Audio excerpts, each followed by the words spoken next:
I would point your attention to a house, single house.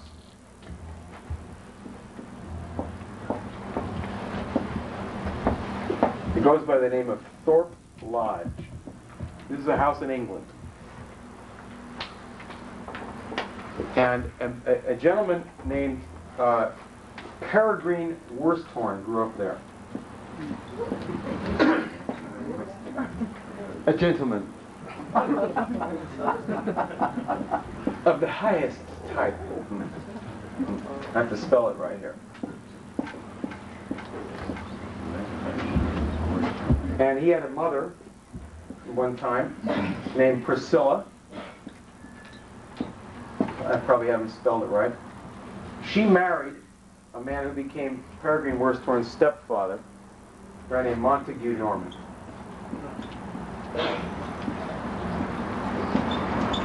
And this was his house. So this is where Worsthorne became a mature individual and so forth. Montagu Norman is famous as being the head of the Bank of England for 24 years, from 1920 to 1944. Longer time than anyone else. Anybody else has just been head for 2 years. Before he was head of the Bank of England, he was a partner of Brown Brothers, a banking company. And that later merged with Harriman to become Brown Brothers Harriman. But his family firm was called Brown Brothers, and the Brown Brothers man from New York would come to Thorpe Lodge early in the century and meet with Montagu Norman. They'd discuss theosophy and various occult religions. That Montagu Norman was a theosophist. By the way, the reason this is quite relevant now is that Peregrine Worsthorne is like the central character in the Hollinger Corporation. Writes for the Daily Telegraph. He virtually personally launched the whole Whitewater thing against Clinton. He also was the one who declared that Germany is going into a Fourth Reich and needs to be smashed. Not Hitler's Germany, because his father put Hitler into power. The democratic Germany needs to be smashed, right? So, in the 1930s, a guy named Hjalmar Schacht used to come to Thorpe Lodge all the time. He was the economics minister of Adolf Hitler.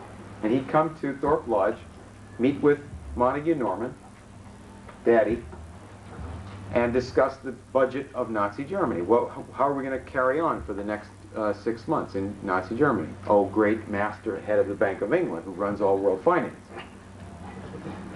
and who has given the Nazi German army all of our weapons, our tanks and our machine guns, sold by British companies that you personally control, that you personally reorganized in the German marketplace until Hitler got to be sufficiently well armed that he could carry on. And of course, his family firm, Brown Brothers Harriman, Averell Harriman, George Bush's father, and other people, partners of that Anglo-American firm, paid the Nazis as they're coming up to becoming a power, the Nazi Party.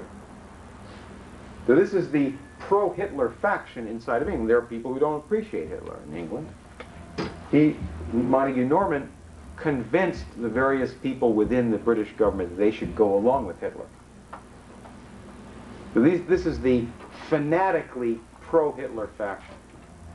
Not pro-German, because he figured that Germany would be weaker under Hitler than a democratic Germany, which was considered to be a threat, because they might become a strong country, a stable country, allied with other strong countries like Russia, China, Italy, etc. Then what would happen if the whole world was a bunch of strong, independent countries? Why would you need international bankers to do any particular thing? All right? Why would they have any power? Well, why am I telling you all this? Just complete on this, on the question of the mental manipulations. In the 1930s, there was a group of foundations in New York City representing Rockefeller and Harriman. One of them is called the Macy Foundation, Josiah Macy. and a few other little firms in New York. And they're the ones that now control the funding of the Cult Awareness Network and the Process Church of the Final Judgment. In those days, they were sending money over to Germany and Austria to set up psychiatric institutes to preach race purification, various forms of racial extermination, and so forth. Money coming through this and from Rockefeller Foundation, all of it controlled by this guy, head of the Bank of England, who's constantly coming back and forth to New York to coordinate this stuff. Now, there's a Jewish bank involved in this, the Warburgs, who coordinated the activities of Harriman and this firm in Germany. In this book, they describe, Lansky describes, because Lansky speaks in this book all the time. This is mainly quotes from Meyer Lansky, a great genius of organized crime. He says that in 1935 there was a judge in New York State, a prominent man in the Republican Party, who came to him and says, "Meyer, we need to fight Nazism, and you're the man to do it. We're going to give you all the money and legal help that you need, and go fight the Nazis." Pretty weird, right? The head of organized crime? And then he went out supposedly and had his thugs go and engage in fist fights with brown shirts, the German-American Bund. And they'd had fist fights. They got on the news. Well, the judge was a guy named Proskauer, and Proskauer was actually in the American Jewish Committee, and that was this party that we're talking about. In other words, these are the people. They made public statements attacking my father and others who were in the boycott against Nazi Germany. In other words, this is the pro-Hitler faction of finance, including the B'nai B'rith and the American Jewish Committee. So these are the people who are supposedly paying Meyer Lansky to fight Nazism, but they didn't want Jews to fight Hitler. They didn't want boycotts against Hitler or anything like that, because they're working with the whole British party that's actually putting Hitler into power. So how did this all end up? How did somebody like Baruch Goldstein, this guy who killed all those people while they were worshiping, get to be so crazy with racial hatred that he would do something like that? It's not based on religion, because this gang didn't get religion until a certain point. They said, well, that would be useful for our faction. So they adopted this religion at a certain point. They got to be so-called conservatives or orthodox or something. They're not. Most of them are former, either former communists, or they're mainly anti-Western types from Russia, like Dostoevsky. Well, what happened is at the end of World War II, there was a certain kind of a project to make people as crazy as possible about what had just happened in World War II. And there was a final meeting at Thorpe Lodge. Now remember, Montagu Norman was a theosophist, the principal architect of the Hitler regime, and in fact of the psychiatry that was practiced under Hitler, where they started killing people and training murderers. These were psychiatrists that were coordinated by Anglo-American people. At the end of the war, they had a meeting at Thorpe Lodge to set up what was called the World Federation for Mental Health. The most insane people that had ever walked the face of the earth, right? They set this thing up, and that's what they did there in 1948 is the basis for all mental health and psychiatric organizations today on this planet. One of the meetings they had there was a meeting on the subject of guilt and how to manipulate guilt, how to use guilt. They had a specific session on German collective guilt.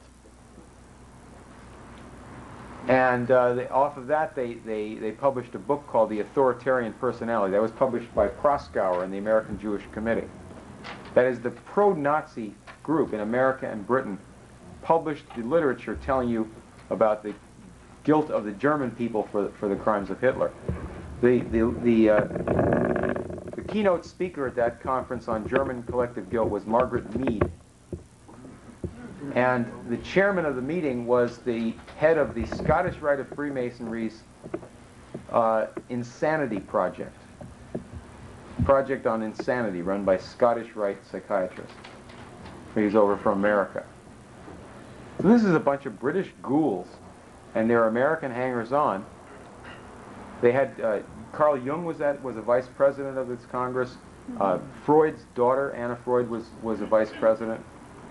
All the leading British people in the eugenics movement, and all the leading British people dealing with building up the Soviet Union, because right after the end of World War II, they didn't have Hitler anymore, so they had to have some new dictatorship in Europe, so Europe wouldn't be republic-oriented, so they brought in communism into half of Europe. That was done by the same group of people, by Harriman, remember? Harriman was the ambassador to Russia. He arranged the Yalta meeting, and this whole little clique. So they just brought in a new type of totalitarianism.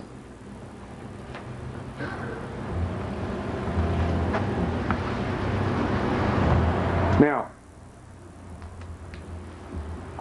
what we need, instead of this party running the world or running these terrifying games in the world, is what I said at the beginning was the American approach to these things.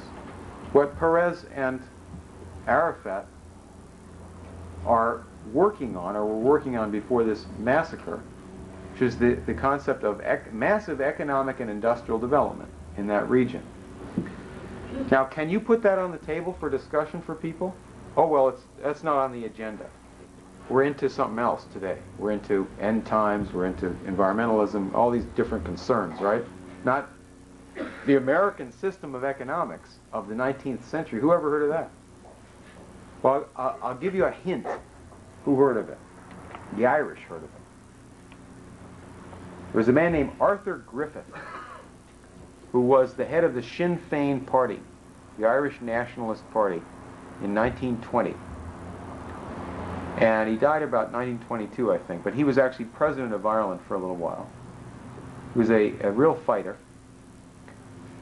And he wrote a book about European affairs to try to educate Irish people about what's really going on in the world. And he said in this book, in our century now, he said that Henry Carey, who was Abraham Lincoln's economics teacher, created the modern American nation. And that Friedrich List, who was a friend of Carey and was involved with very obscure types, Friedrich List, a German, created modern Germany. This is this Irish leader in 1920. He also said that the British ran the French Revolution.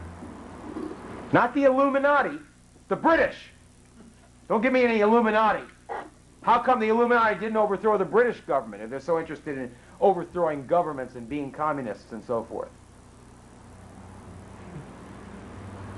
And he said that the British Secret Service paid the Free Trade Party in every country in the world to say their nonsense about free trade.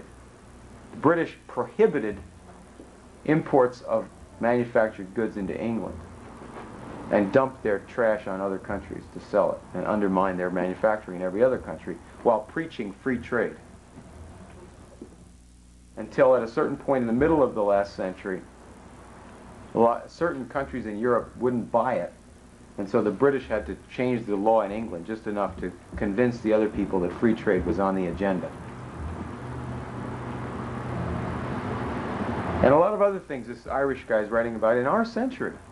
His name again, please? Arthur Griffith. You can find him in the Encyclopedia Britannica, but they won't write what he said. They'll just tell you that he existed and he was famous and president and so on and so forth.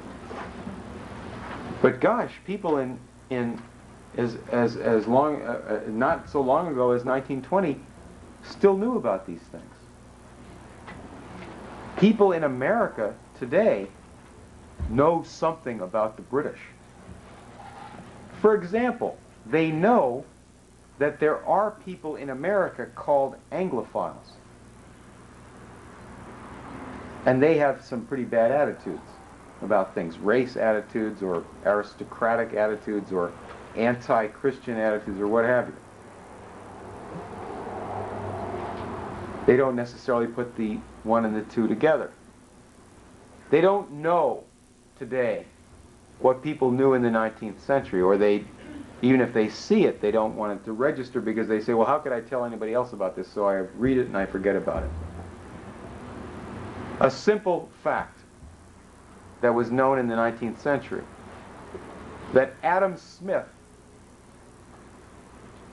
the original of Michael Milken, who said that economics is just about getting rich.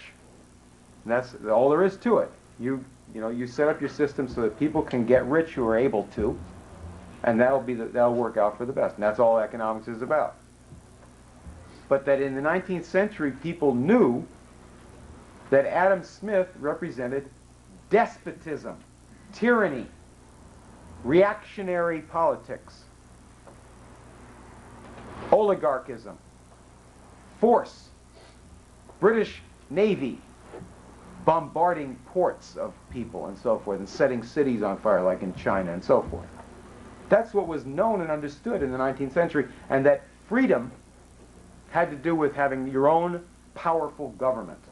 Your government. Not owned by some foreign bank or some foreign power, but owned by your people, and it has its own bank, for example, like the Bank of the United States set up by Alexander Hamilton. This kind of an idea in opposition to the British satanic idea about what man is all about was understood in the 19th century, and it's forgotten about or excused from the memory today. So I would propose, now finally to conclude here, and then I'd like to have an interchange here. I would propose that the solution to this problem of the end times is not to destroy the world and to destroy mankind, as some people think God wants to do. Wrongly, because it's the British Empire that wants to do that, or that wants to talk about that. But rather, that we should do what God did at Sodom and Gomorrah, which is finish off this end times party. What party? The end times party, the people who are preaching the extermination of mankind. This gang, like this guy Baruch Goldstein, like Henry Kissinger, like Lord Carrington, like Lady Thatcher, like George Bush. This is a party, Meyer Lansky party, the people who set up Hollywood. Hollywood as an institution, and this party of gangsters. You have to count the number of bodies, dead bodies, piled up by the hundreds in the establishment of Hollywood and of Las Vegas and of what is being proposed to you for your future by this party. I would say instead that we go back, take a trip to Israel sometime, and you'll see by the Dead Sea, there's a little site, and you may see a sign, like a road sign or what have you, where Sodom and Gomorrah were. Now, if you look down, as the bus comes over the ridge, you look down in the valley next to the Dead Sea, it looks like God smashed up this area real hard. It just looks just like that. It's in the Great Rift Valley. The whole thing was shaken up all the way down to Africa. And in Hebrew, the words are Sodom and Gomorrah, which means closed and finished. And they don't mean the world. They're talking about those guys. We need to finish off this party, to close this party that we're talking about, so that mankind can live. What's the name of that party? What's the name of the party? Spell it. The British Empire. British, I'll be more specific.